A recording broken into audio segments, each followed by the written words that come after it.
Western Maryland has been ignored for too long, and we need somebody who's going to stand up and represent Western Maryland. I grew up in Western Maryland, I live in Western Maryland, and we're going to continue to fight for Western Maryland.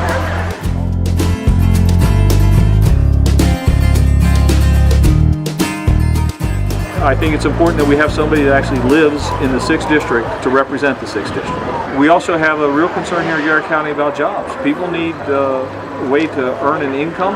As kids grow up here in Garrett County, they have an opportunity to continue that life because they have a way to earn an income.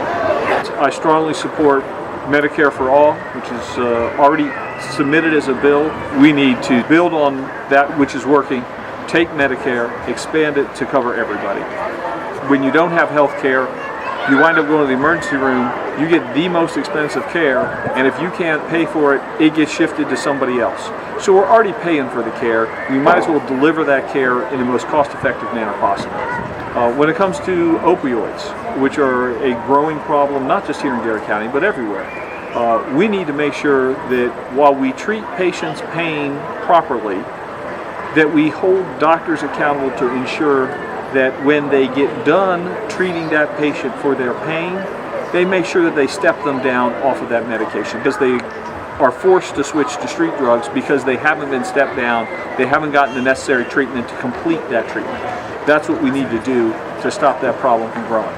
My wife was carrying a child that was a very difficult pregnancy. My son Brandon was born weighing 3 pounds 10 ounces, and a year later we were ready to have another child, and I had a sick child, another one on the way, and I needed health insurance that covered a pre-existing condition. The solution I found was to join the Army. You shouldn't have to put your life on the line to get health care for your sick child.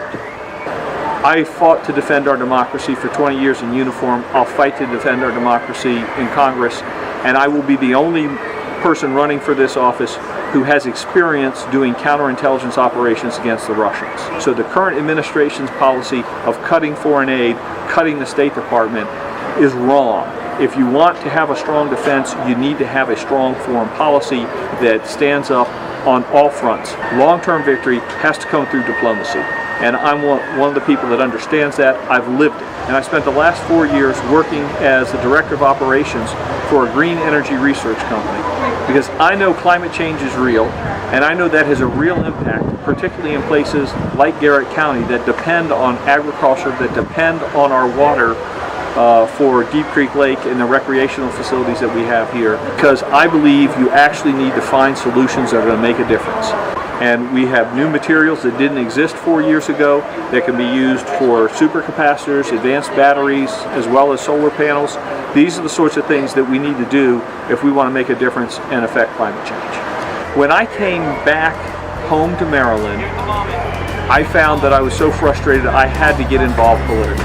If you want somebody who spent their life dedicated to serving this country, real public service, putting this country ahead of even his own life, and then I need your vote.